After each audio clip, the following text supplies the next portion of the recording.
Bueno, esta es la clase asincrónica número 4, la correspondiente a Fernando de Herrera. Lo que vamos a ver en Fernando de Herrera en realidad es un poco su acción, no tanto como poeta, sino más como teórico, pero también vamos a ver su figura como pensándola en una especie de espacio de transición. Tradicionalmente la crítica lo que dice es que Herrera está en una zona de, digamos, de contacto hacia adelante y hacia atrás, entre lo que sería un ideal renacentista y lo que sería un desbordamiento barroco. En realidad es como Begoña López Bueno lo denomina el tan traído y llevado módulo Garcilaso Herrera Góngora. En realidad esto tiene algo de verdad en lo que tiene que ver con el aspecto formal, ¿no? En la dimensión formal.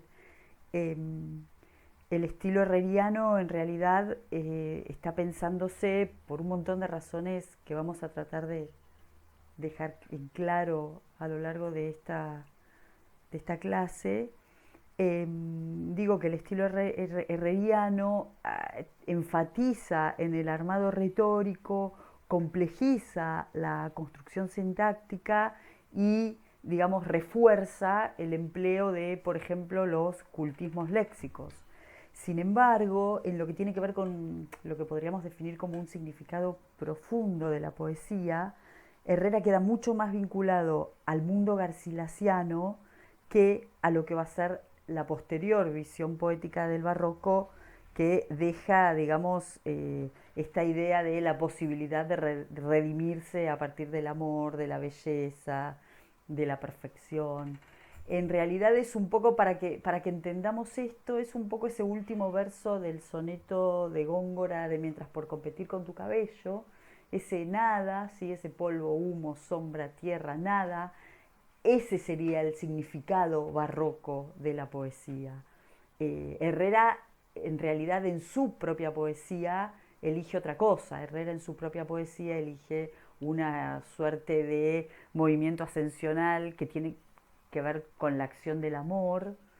Y en ese punto es que decimos que está más cerca del mundo garcilasiano, en lo que tiene que ver con el significado, en lo que tiene que ver con el armado de la lengua poética, sí, ahí sí podemos pensar que estamos transitando hacia lo que va a ser la lengua poética del barroco.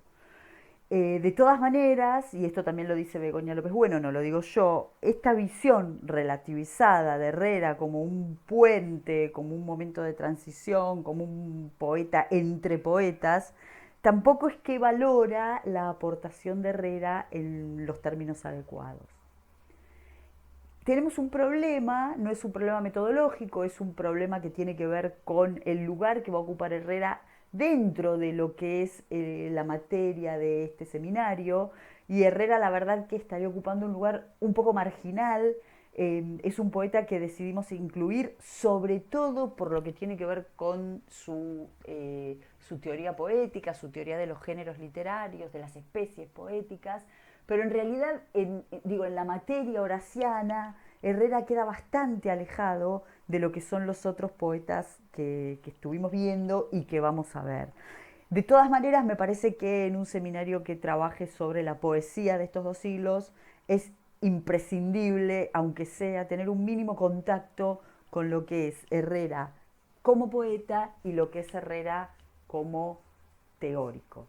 ¿Sí? Es por eso que, bueno, que me parece que es importante que tengamos en claro qué es lo que, o sea, qué es lo que está alrededor de la figura de Fernando de Herrera, no tanto desde la figura personal, sino todo lo que la figura de Fernando de Herrera implica. Yo les propongo un recorrido breve en el que arranquemos por la cuestión más puramente biográfica. Los datos que hay sobre la vida de Herrera son datos bastante escasos, no se sabe mucho, no se conoce mucho de su vida, Sin embargo, los datos son bastante relevantes porque dejan ver algunas características de la figura del poeta que, bueno, que son importantes. Nace y muere en Sevilla, eso es bien importante porque el ambiente sevillano va a ser central dentro de su producción y dentro de sus especulaciones teóricas y poéticas. Eh, Se puede pensar en Sevilla como un centro de producción de saber, además de ser un centro importante en lo que tiene que ver con la impresión de libros, ¿sí? Sobre todo porque en esos momentos Sevilla es la puerta hacia las Indias, la puerta hacia la navegación. Entonces, esta actividad imprentera, digamos, comienza con los pedidos y las necesidades de imprimir tratados de navegación y libros afines al comercio que se desarrollaba en la ciudad. Y a partir de ahí entonces es que se instala como un centro de impresión muy importante. Eso por un lado. Por otro lado, lo que tiene Sevilla también es que no tiene un desarrollo intelectual a la vera de las universidades, como vimos que pasaba con Fray Luis en Salamanca o como va a pasar también en Alcalá de Henares. En Sevilla, en realidad, el ambiente cultural, literario y de reflexión poética pasa por lo que se conoce como las academias o las tertulias, y es en ese círculo en el cual se va a desarrollar la producción, la discusión, la cuestión colectiva acerca de la reflexión literaria que va a tener centralidad, en la que va a tener centralidad la figura de Herrera. Entonces no es casual, no es un dato menor que sea el poeta sevillano. Los pocos datos biográficos que tenemos en realidad también nos sirven para pensar que es una vida que está ajena a la acción, es una vida que está un poco distanciada de la esfera de lo público y está más volcada hacia el ejercicio intelectual. En relación con esto y en relación con lo que decía recién acerca de las academias y de las tertulias, se sabe que Herrera participa en un círculo muy selecto y culto de amigos, y esta es tal vez su proyección biográfica más notable. Con estos amigos discutió inquietudes literarias, inquietudes intelectuales, y se armaron entonces estas academias, y en este círculo podemos destacar, por ejemplo, a Juan de Mallara, Francisco de Medina, que es quien hace el prólogo a las anotaciones de Herrera a la poesía de Garcilaso, o Diego Girón, y por otro lado también aristócratas, mecenas que protegen a estos estudios. Y ahí es importante la figura del conde de Gelbes o marqués de Tarija, que va a acoger a Fernando de Herrera en su círculo. La figura que se proyecta entonces, pensando en estos datos tan escasos, es la de un ideal de dignidad humana y de serenidad intelectual para sus amigos, pero paralelamente cierto desdén y cierta misantropía para los enemigos. Esto, más allá de una nota de color o de una anécdota acerca de la persona de Herrera, es importante porque ahora vamos a ver que en la última parte de su vida, sobre todo a partir de 1582, Herrera sufre una suerte de ostracismo, una suerte de alejamiento intelectual producido por algunas cuestiones que después vamos a ver de manera clara, y sobre todo o se interrumpe esta relación armoniosa con este grupo de amigos intelectuales que fue muy fuerte en los años desde 1570 a 1580. Entonces, tal vez estos rasgos son los que mandan al olvido a Herrera, por lo menos hasta 1619, que el pintor Pacheco va a recuperar su producción poética y la va a dar a la imprenta. Pero sobre esto vamos a volver. podemos decir que Fernando de Herrera es un hombre del Renacimiento, es como fiel a los ideales renacentistas, sobre todo en lo que tiene que ver con copiar a los humanistas y entender o pensar que a partir de una obra, de una producción bastante autoexigente, se puede lograr la inmortalidad. De este modo, Herrera va a mirar a Petrarca, a Bembo, a Scalígero, es decir, va a mirar a los poetas y a los teóricos italianos y va a pensar a partir de ahí los grandes modelos para imitar. Pero los va a pensar como los modelos de la imitación retórica, pero también los va a mirar como modelos para imitar su vida. De ahí la idea de la imitatio vitae, ¿no? Esto de imitar además la vida de estos modelos. Y sobre todo Petrarca, que es el máximo exponente de un humanismo que a través de determinadas coordenadas del neoplatonismo, pero también del cristianismo, va a facilitar de alguna manera la inmortalidad, ¿sí? O sea que la idea de esta imitatio vitae en realidad viene muy cercana a la idea de imitar el estilo, ¿sí? Y Herrera de alguna manera convierte como motor de su vida al ideal de Petrarca, ¿sí? O sea, Herrera es como que piensa a partir de esa idea el camino, el recorrido de su vida. Por eso la figura de toda la producción italiana es importante para pensar y para entender de manera un poco más clara lo que es la obra y la vida de Fernando de Herrera. Bien, hay como una posibilidad de periodizar su producción, sobre todo su producción literaria, ¿no? Eh, Se puede postular un primer momento, una etapa que podemos llamar juvenil, en donde la producción de Herrera está pensada, orientada hacia los poemas épicos y los poemas mitológicos. De este momento va a ser la canción a la Victoria de Lepanto, que la vamos a ver el miércoles que viene.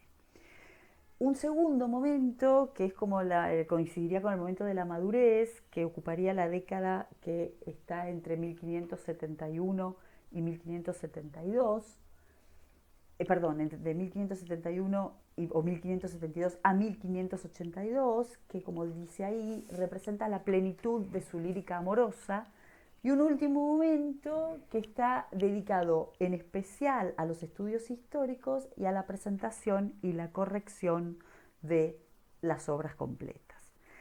Por lo que vemos acá, entonces, Herrera comienza siendo un poeta épico de la España imperial, de la España contrarreformista, y publica en 1572 una breve narración histórica, que es la relación de la guerra de Chipre, a la que acompaña la canción a la alabanza de la Divina Majestad por la victoria del señor Don Juan, que no es otra cosa que la canción por la victoria de Lepanto.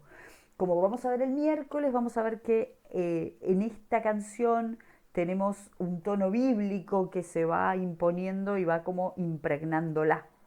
Ahora, ¿qué significa esta primera faceta? En esta primera faceta hay como, por un lado, un coquetear con la poesía épica y se convierte Herrera no solo en un poeta heroico, sino en el mejor cantor del espíritu de la Contrarreforma.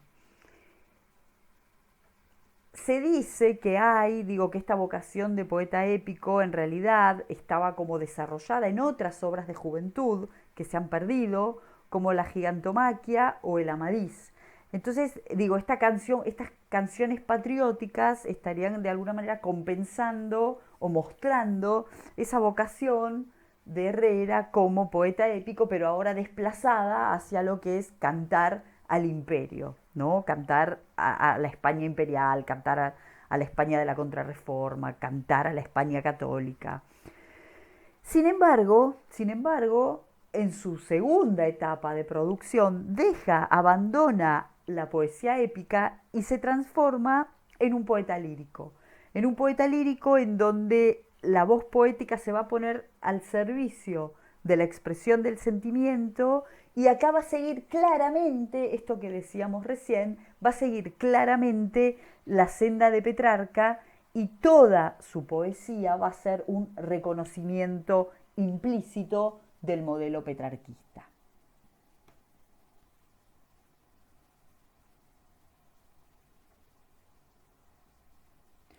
Entonces, esta periodización que planteamos tiene su correlato en, el, en qué es lo que se edita, qué es lo que publica, qué es lo que da la imprenta. Acá tenemos lo que uno de los grandes y primeros críticos de Herrera, que es Orestes Macri, dio en llamar el drama textual de Fernando de Herrera. Y drama textual porque hay un problema con lo que es la impresión de su obra. Nosotros tenemos, la raíz del problema en realidad tiene que ver con las profundas diferencias que hay entre los textos poéticos publicados en vida del poeta y los textos que están publicados póstumamente. ¿Qué tenemos? Tenemos en 1582, recuerden, lo vamos a decir más adelante, pero recuerden que las anotaciones a la obra de Garcilaso son de 1580. En 1582 aparecen algunas obras editadas por el propio Fernando de Herrera. Estas algunas obras es un volumen de 91 poemas que funcionan como una antología de poesía amorosa.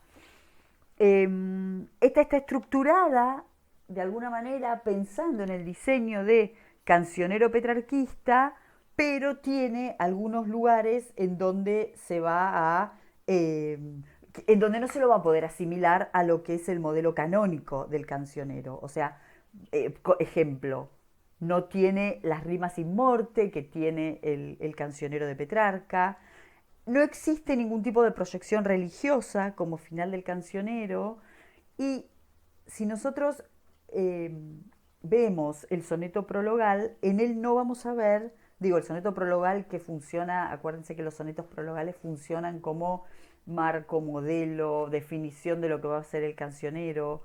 Bueno, este soneto prologal en realidad no muestra ningún tipo de arrepentimiento o de algún sentido de escarmiento. Con lo cual se puede pensar como un cancionero escrito a la manera de Petrarca, pero es un poco el gesto de Herrera, ¿no? Como que demuestra algo y en realidad en su propio poema lo desdice o él mismo se relativiza sobre los modelos, sobre los lugares a donde quiere llevar al lector.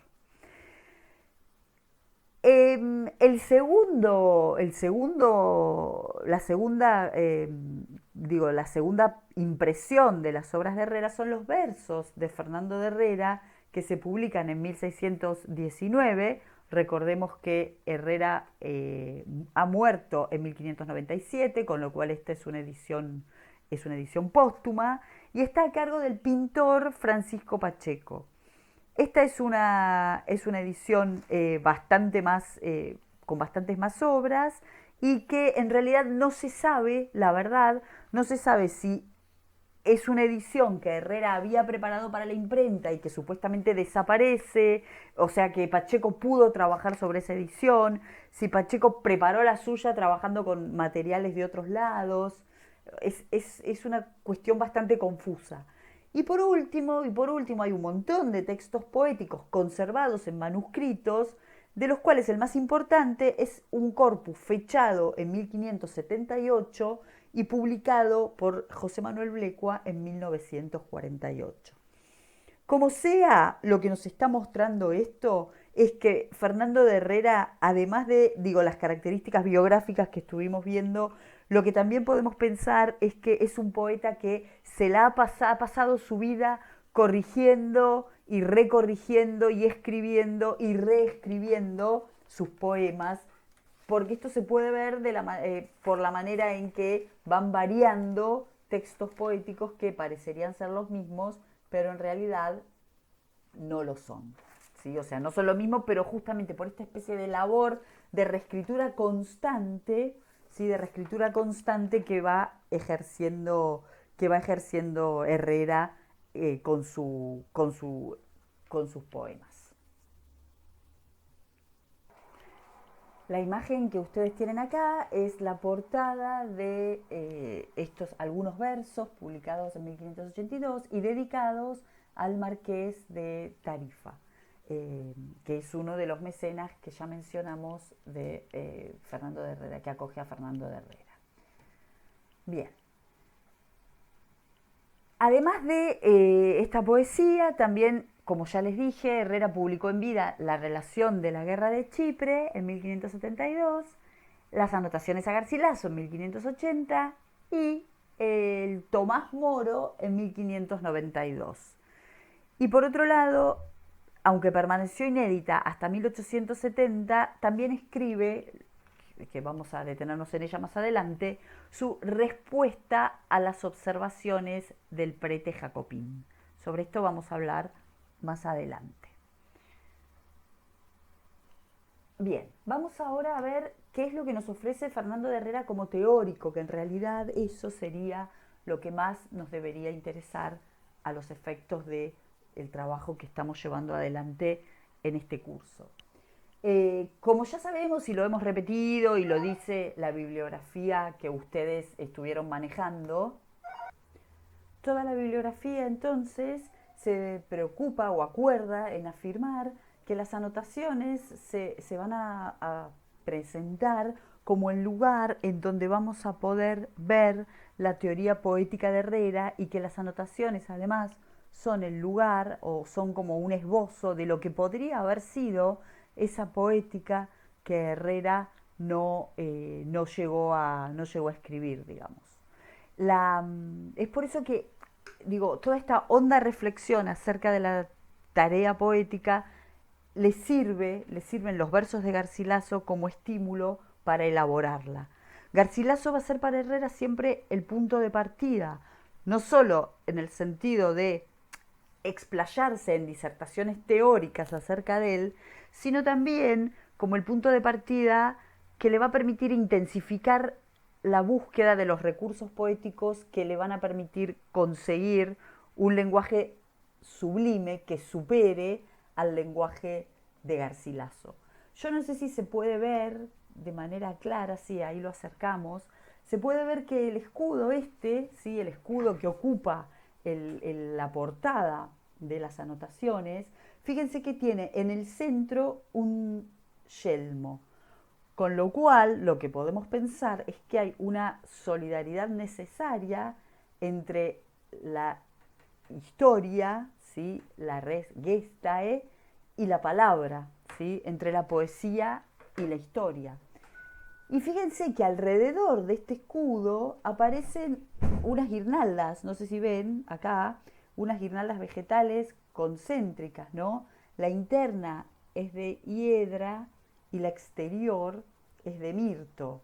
Y esto entonces hace referencia a la poesía lírica, que tiene que ver con lo civil, ¿sí? Y a la amorosa, ¿sí? O sea, esto significa que las armas y las letras coexisten, que los tipos de poesía coexisten y lo fundamental es que lo que quiere hacer también Herrera en sus anotaciones y digo y quiere constituirlo como central de su poética es pensar, ¿sí? Pensar en la equiparación de la poesía lírica en su vertiente amorosa, que está representada por el mirto, y la celebrativa, ¿sí? Que está representada por la hiedra. Digo, equiparar esas maneras de hacer poesía a géneros mayores, como cuáles, como la épica y como la historia, ¿sí? Entonces, no es solamente que las armas y las letras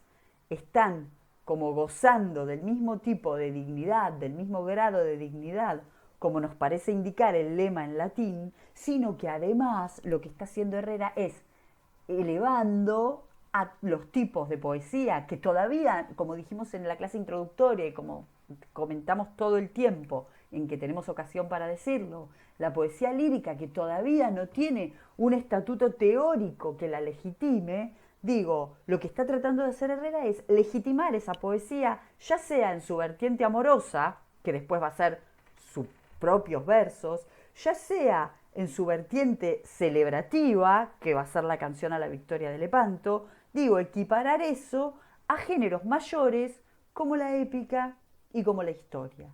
Entonces, las anotaciones, además de todo lo que venimos diciendo acerca de ellas, lo que están tratando de hacer es encumbrar a Garcilaso como el fundador de la lengua española, pero de una tradición poética ilustre, es decir, la capacidad de la lengua para instalar una tradición poética ilustre que en la que va a nutrirse de la antigüedad clásica, de los italianos, y que va a estar destinada a dotar a la lengua española del rango de excelencia que necesita y que viene exigido por el poder imperial español.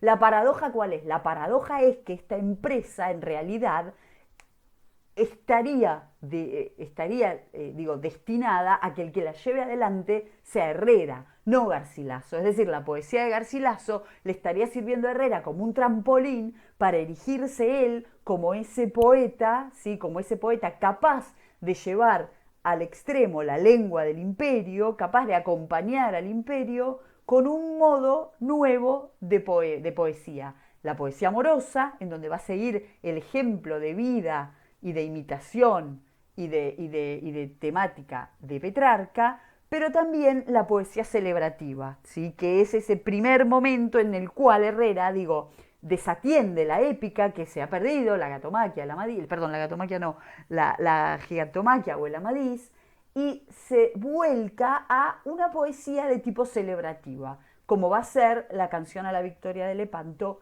que vamos a ver el miércoles próximo.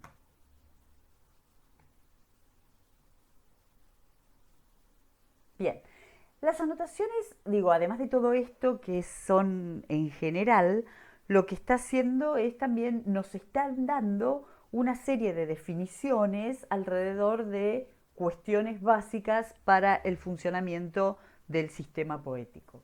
Yo lo que seleccioné aquí fueron 4 ideas que son las de la lengua poética, las de la lengua poética, las del sistema poético y la del lector. Lo de la lengua más o menos es lo que estuve diciendo recién, o sea, la necesidad de una lengua de excelencia, de una lengua que acompañe la lengua española del mismo modo que acompañar, la construcción imperial. A partir de Garcilaso para la construcción de esa lengua y pensar, ¿sí? Pensar un poco en términos de cómo esa lengua va a diferenciarse también de lo que va a ser la lengua cotidiana, la lengua normal. Y ahí es que entonces entra en juego la definición de lengua poética, ¿sí? La lengua poética es una lengua en la cual el ornato, ¿sí?, está puesto en el primer lugar y el ornato funciona como el lugar en el cual se entrecruzan la poética pero también la retórica. Entonces la idea es que la lengua poética debe construirse con el auxilio del arte, ¿sí? ¿Esto por qué es importante? Esto es importante porque Herrera acá sí se va a presentar, esto que decíamos al principio, acá sí se va a presentar como un temprano defensor de la corriente cultista, ¿sí?, que va a culminar en el barroco con la poesía de Góngora. Es decir, el poeta tiene que ser un artífex, el poeta tiene que conocer el instrumental lingüístico sobre el cual se sustenta la poesía y además lo que estamos pensando acá, lo que está diciendo acá, es que la creación del lenguaje debe hacerse con el auxilio del arte, ¿sí? Y el auxilio del arte no va a ser algo alternativo, sino va a ser como algo que perfeccione la naturaleza. Entonces, hay en la teoría de la lengua poética de Herrera una resolución de la dicotomía arte-naturaleza. El arte lo que va a hacer es perfeccionar la naturaleza. Es un poco la idea, si recuerdan, es un poco la idea que tiene Lope en el arte nuevo cuando justifica la idea de tragicomedia, ¿sí? Es decir, el arte, si la naturaleza es capaz de producir determinadas variaciones, determinadas cuestiones, porque el arte las tiene que producir de mejor manera. Entonces, si hay una lengua natural, hay una lengua, que fluye, el lenguaje poético tiene que mejorarla a partir del auxilio del arte. Y el poeta tiene que estar absolutamente compenetrado con esa capacidad de conocimiento y tiene que saber entonces cuándo y cómo utilizar esas herramientas para que el arte sea mejor que la naturaleza, ¿sí? Es decir, todo este proceso tiene que ser conocido por un poeta que finalmente lo que va a hacer es una especie de trabajador de la lengua, ¿sí? Es decir, habría en Herrera no una negación, pero un alejamiento de la idea de la inspiración natural, y en realidad en Herrera lo que vemos es justamente una idea de la literatura, del accionar literario, del quehacer creativo, como algo que tiene que ver con con el trabajo, con la profesionalización, ¿sí? Es decir, un poeta que en realidad esté como un poco la idea de su actividad, ¿no? A lo largo de toda su vida, constantemente trabajando con su materia poética, ¿sí? Es decir, un poeta que esté trabajando sobre lo que está creando y que tenga en claro, sí, que tenga en claro todos los debates teóricos, los debates de retórica, los debates de poética, y que eso le sirva para perfeccionar cada vez más su lenguaje poético, ¿sí? El poeta como un trabajador, si se quiere, ¿no? Cuando hablo de profesionalización, no hablo de profesionalización en términos económicos, sino que hablo de profesionalización en términos de la profesión del poeta, ¿sí? Bien. Este lenguaje poético trabaja con determinadas cualidades, que son estas 5 que les enumero acá, que son la perspicuidad, la gravedad, la honestidad, la gracia y la brevedad. Yo aquí solamente se las voy a mencionar porque en uno de los artículos que tienen de bibliografía que van a subir este lunes, que es el de Cristóbal Cuevas, el de Teoría del lenguaje poético en las anotaciones de Herrera, allí Cristóbal Cuevas va a desarrollar todos estos elementos y los va a explicar, los explica, de una manera mucho más clara que lo que podría explicárselo yo aquí en esta clase, ¿no? Pero lo que es importante es esto de saber que estas son las cualidades propias del lenguaje poético y que esta teoría del lenguaje, o sea, que se va a completar con ellas y que la vamos a poder desprender de las anotaciones. Algo interesante para remarcar de esto es pensando, por ejemplo, en la perspicuidad, ¿sí? El concepto de perspicuidad, que se va a oponer al concepto de claridad, va a ser fundamental a posteriori en las polémicas alrededor de la oscuridad gongorina, ¿sí? Y lo interesante de esto es que Herrera, en las polémicas sobre la oscuridad de la poesía de Góngora, va a ser utilizado tanto por los detractores del poeta cordobés y también por defensores de Góngora, ¿sí? Es decir, va a ser como el lugar en donde, la idea de la perspicuidad va a ser el lugar donde van a ir a abrevar tanto quienes dicen que la poesía de Góngora es oscura e incomprensible, como aquellos que defienden esa oscuridad dentro de los poemas gongorinos. Va a ser Herrera, van a ser las anotaciones, el lugar en donde van a ir como para entender, ¿sí?, por dónde pasa la poética basada en la dificultad culta, ¿sí? O sea, podemos identificar entonces esta teoría de la lengua poética de Fernando de Herrera con lo que después va a poder desplegarse en la idea de la dificultad, del cultismo y de la oscuridad, digo, y un montón de cuestiones que van a informar a la poesía gongorina. Bien, esto en cuanto al lenguaje poético. la otra idea que es importante de las anotaciones y que es importante para la poética de Herrera es pensar que lo que nos brinda es, también una teoría acerca de las especies poéticas. Eso ustedes también lo tienen en la bibliografía, lo tienen en el trabajo que subieron en la primera fecha, que tiene que ver con las anotaciones y los géneros poéticos, que es el trabajo de Begoña López Bueno. Y esto es importante porque ese trabajo da una idea de cómo está formulado el sistema poético en estos momentos, y por otro lado también nos da una idea de por dónde discurre otra de las labores teóricas y poéticas de Herrera, que tiene que ver con esto de construir un sistema genérico propio que esté legitimado por los orígenes grecolatinos. Eso lo vamos a ver muy claro, cuando trabajemos el miércoles con la Victoria de Lepanto, porque vamos a ver ahí que hay toda una cuestión de intersecciones y de préstamos y de ambigüedades entre la oda y la canción, ¿sí? O sea, eso que Fray Luis opta de una manera muchísimo más clara por otro modelo, por otra cosa, o sea, por mirar directamente a los modelos latinos y a trabajar a partir de ahí. Bueno, Herrera hace otra cosa con eso, ¿no? Herrera trabaja de otra manera. Hay algo que me olvidé de decirles, que en realidad teníamos que pensarlo cuando estábamos hablando del poeta como el trabajador de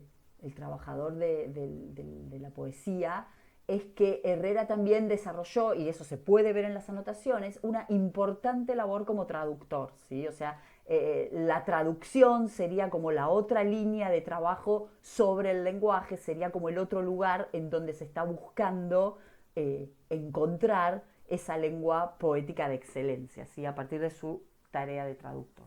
Bueno, y el otro elemento que vamos a poder ver en las anotaciones en cuanto al sistema poético es esto de darle entidad a la poesía lírica, ¿sí? Eso que veíamos en esa portada, en la iconografía de la portada, lo vamos a poder rastrear a lo largo de todas las anotaciones, es decir, legitimar una poesía que no es poesía épica, ni es que no es poesía épica. Eso. Bien. Y el último elemento que me parece que tenemos que tener en claro cuando entramos a la poética herreriana tiene que ver con la idea del lector, ¿sí? La idea del lector que en las anotaciones está mostrando cuál es el tipo ideal del lector al cual aspira, no solo en sus anotaciones, sino también con sus propios versos, ¿sí? Herrera va a atender, en las anotaciones a dos tipos diferentes de lectores, los que tienen aquí en la cita, ¿no? Uno, los que desean ver enriquecida nuestra lengua con la noticia de las cosas peregrinas a ella. Los otros serían los que solo entienden el habla común. A los realmente doctos en el arte poética, que sería una ínfima minoría, ¿no? Bueno, a esos el libro lo que les ofrece, las anotaciones, es como la posibilidad de acrecentar la lengua española y de consagrar a Garcilaso como un clásico. Sin embargo, los menos doctos, los que solo entienden el habla común, lo que van a encontrar en las anotaciones es una especie de silva, ¿sí? De silva de varia erudición, es decir, una miscelánea en la cual encuentren cuestiones de poética, de retórica, de métrica, de mitología, cuestiones científicas. Esta tarea en realidad para Herrera, como de un compilador, sería la que menos le interesa, ¿sí? La que más le interesa es este enriquecimiento de la lengua propia, a partir de lo que uno puede importar de los saberes de las lenguas cultas. Bueno, y acá podemos volver a pensar en la importancia de la traducción, ¿sí? Entonces, esa sería la idea, un lector, una minoría de lectores que lo que estén en un programa común por encontrar, ¿sí? Esta posibilidad de enriquecer la lengua poética, de enriquecer la lengua culta y por supuesto de entender lo que quiere Herrera que se entienda en las anotaciones, más allá de una cuestión que tenga que ver con una divulgación o un compendio de conocimientos y de saberes. Bien, lo último que me interesa marcar de Herrera, que es como una especie de cruce entre su poética y su biografía, y que lo mencioné un poco al comienzo de esta clase, es que Herrera hay como una especie de olvido, ¿sí? En la última etapa de la vida de Herrera.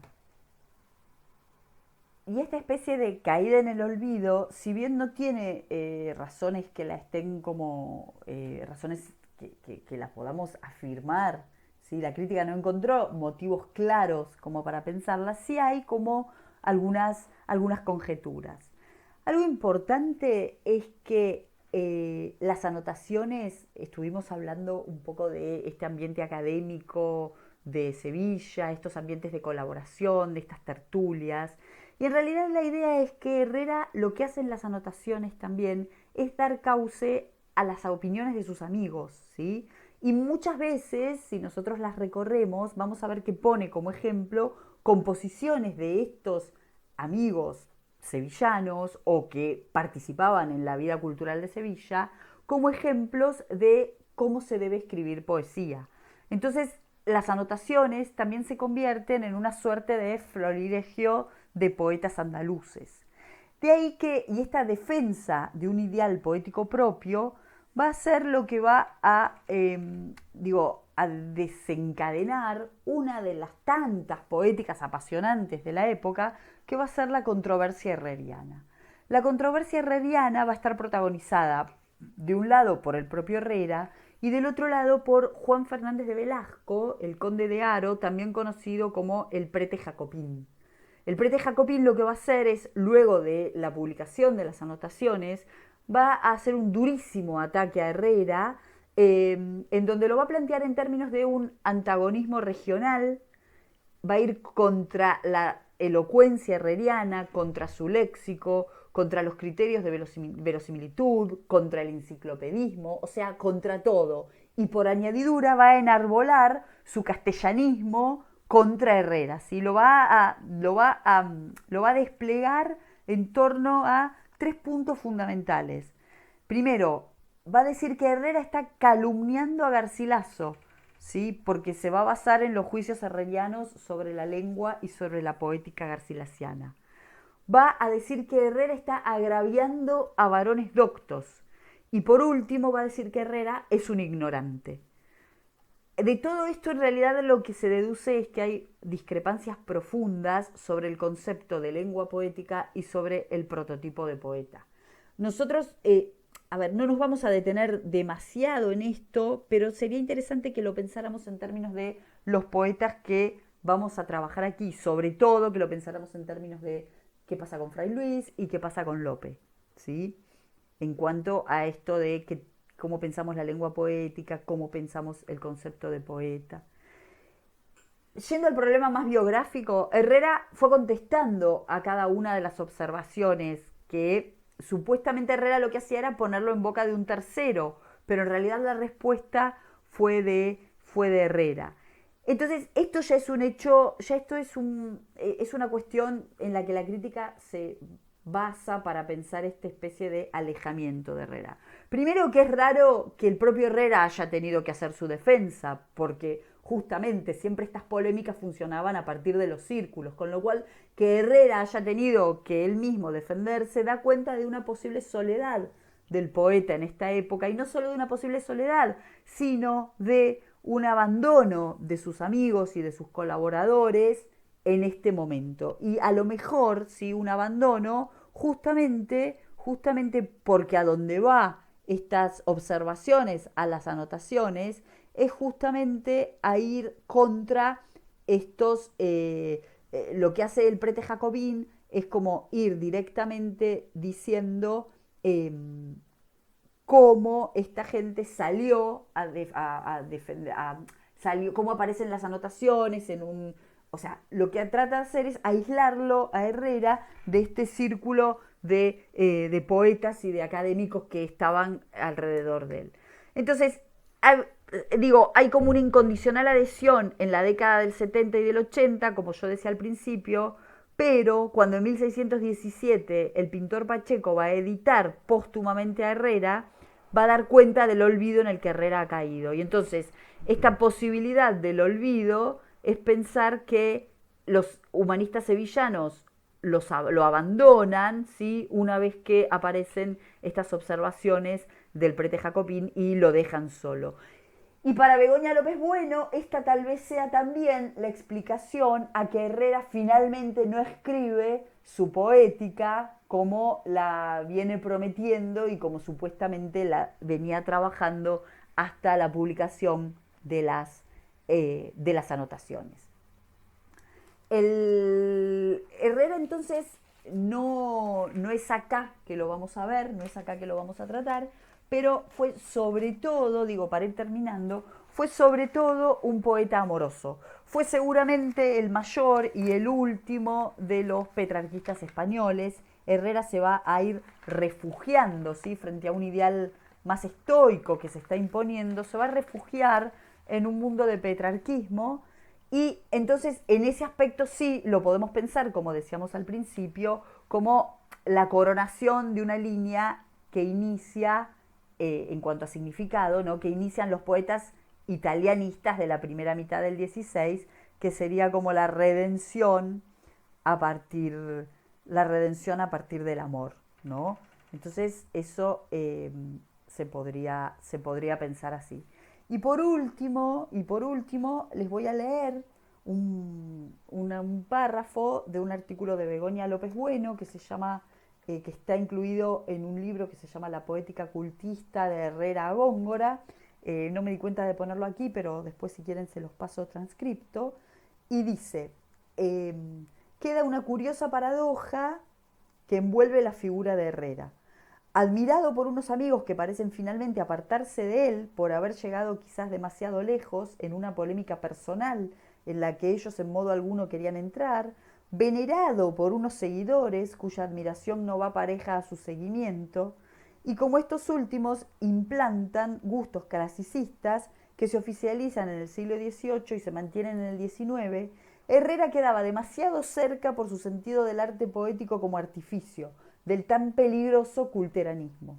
Cuando pasaron de moda estos patrones estéticos y las vanguardias volvieron los ojos a la fiesta verbal gongorina, Herrera no salió tan bien parado. Su poesía no era tan estéticamente alejada del compromiso con la realidad como la de Góngora, sobre todo porque esa realidad contingente con la que comulgaba Herrera, la España imperial y gloriosa, le quitaba pureza y autenticidad a su arte. Así, la reivindicación de la figura de Herrera ha venido en gran medida de la mano de la erudición, cosa que por lo demás no estaría tan alejada de su propio concepto del arte poético. Entonces, mi desafío es que redescubramos lo que querramos y lo que podamos dentro de la poesía de Herrera, a pesar de que va a ser un poeta que no va a estar en gran consonancia con el resto de los poetas que trabajamos y que vamos a seguir trabajando en este curso. Bueno, por ahora es esto lo que les quería transmitir sobre Herrera y nada más. Muchas gracias y hasta luego.